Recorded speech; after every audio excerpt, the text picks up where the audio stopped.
versículo 2 de Mateo capítulo 3. Arrepentíos porque el reino de los cielos se ha acercado. Capítulo 3, versículo 13. Entonces Jesús vino de Galilea a Juan al Jordán para ser bautizado por él. Mas Juan se le oponía diciendo: yo necesito ser bautizado por ti, ¿y tú vienes a mí? ¿A qué bautismo se refiere Juan cuando dice yo necesito ser bautizado por ti?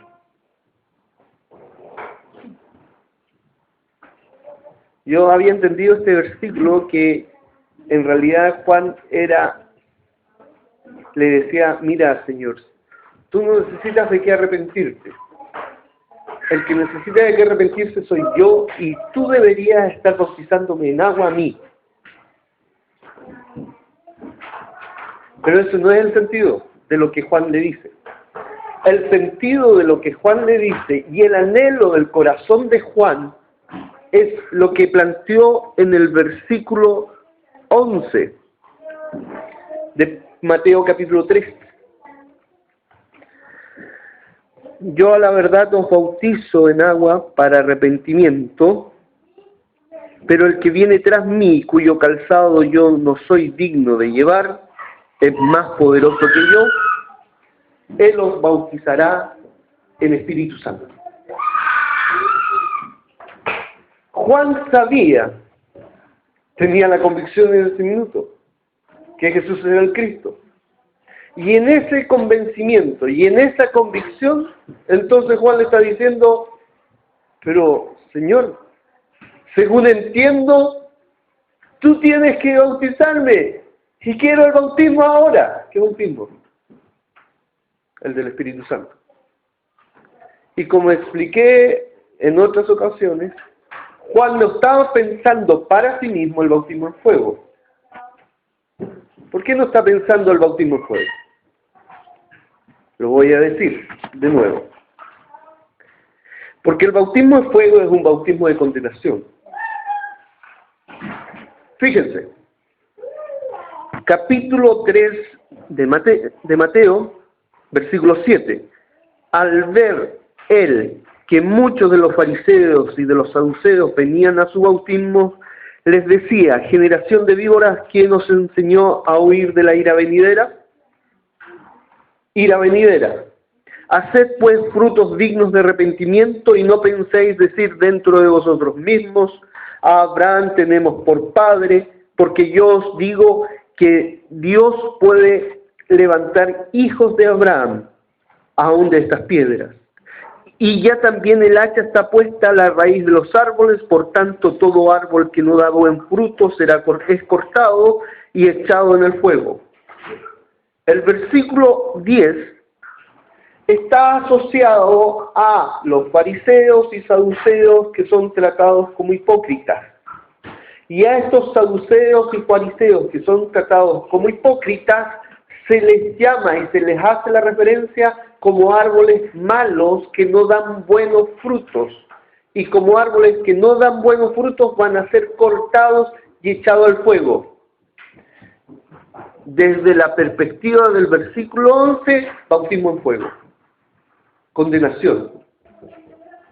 En el versículo 12 se dice: y su aventador, hablando del Mesías, está en su mano, y limpiará su era, y recogerá su trigo en el granero, y quemará la paja en fuego que nunca se apagará. Lo que ahora dice es que la paja, los fariseos y saduceos, serán echados al fuego, fuego que nunca se apagará. Bautismo en fuego para los fariseos y saduceos. Ahora, esto, si lo comparamos con Marcos capítulo 1, en Marcos capítulo 1 aparece un versículo similar a este de Mateo capítulo 3. Y veamos lo que dice. Dice, capítulo 1 de Marcos, versículo 7, y predicaba diciendo Juan el Bautista: viene tras mí el que es más poderoso que yo, a quien no soy digno de desatar encorvado la correa de su calzado. yo a la verdad os he bautizado con agua, le está hablando a sus discípulos, pero Él os bautizará en Espíritu Santo. ¿Por qué no dice y fuego? No dice y fuego porque si leemos el contexto desde el versículo 4 de Marcos 1, no se encuentran ni los fariseos ni los saduceos. Dice el versículo 4, bautizaba Juan en el desierto y predicaba el bautismo de arrepentimiento para perdón de pecados, y salían a él toda la provincia de Judea y todos los de Jerusalén, y eran bautizados por él en el Jordán, confesando sus pecados. Pero los fariseos y saduceos no están en la porción. Y como no están en la porción, el escritor no hace mención del árbol que no daba un fruto y que será echado a fuego, tampoco hace mención de la paja que va a ser echada al fuego, ni menos entonces hace mención del bautismo en fuego. ¿Por qué? Porque es de condenación. Ahora, en Mateo capítulo 3 sí encontramos a los fariseos, sí encontramos a los saduceos, y como los encontramos el fuego de condenación. El anhelo de Juan el Bautista al ver al Mesías, ¿cuál es? El anhelo de Juan el Bautista es decir, Señor, bautízame tú. ¿Con agua? No, no, no. En fuego, no. En Espíritu Santo. Eso quiero, Señor. Y entonces Cristo le responde y le dice, deja ahora, porque así conviene. Versículo 15, que cumplamos toda justicia. Espera, lo voy a explicar así. No te adelantes. Tenemos que cumplir todas las promesas hechas por Dios conforme a su fidelidad. El reino se ha acercado. El reino se ha acercado, dice Juan el Bautista. Y entonces en los versículos posteriores aparece hablando el Señor Jesucristo acerca de la justicia. Fíjense, un reino sin justicia no es reino. Un reino que no es capaz, o una administración de un país que no es capaz de cumplir con las normas que rigen al propio país y a la propia administración, va rumbo al fracaso. No es reino. Un reino sin justicia no es reino. Sin justicia no hay reino y sin reino no hay justicia. El reino y la justicia de Dios van de la mano. El profeta Isaías dice que cercana está la salvación para manifestarse. Cercana está mi justicia para revelarse. Juan el Bautista dice, el reino de Dios, el reino se ha acercado. Está cercano. Pero ¿cómo dice Pablo? La justicia se revela. La justicia, desde la perspectiva de Pablo, y entendiendo lo que yo estoy planteando, la justicia se revela. Ya no está cercana, está revelada. ¿En dónde?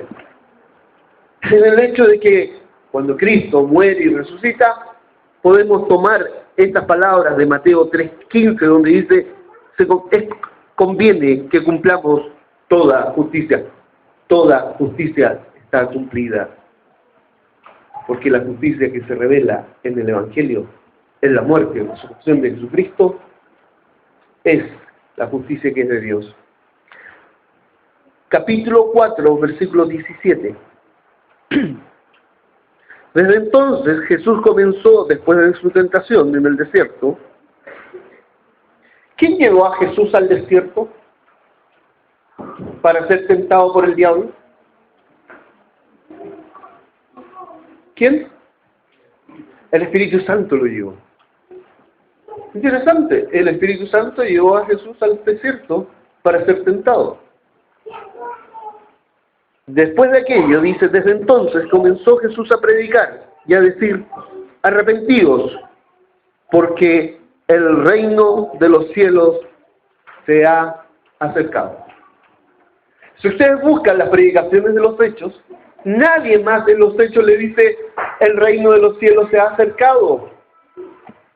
Hablan del evangelio del reino o hablan del reino de Dios, pero no dice que el reino de Dios se ha acercado, porque el reino ya se había revelado en la muerte y resurrección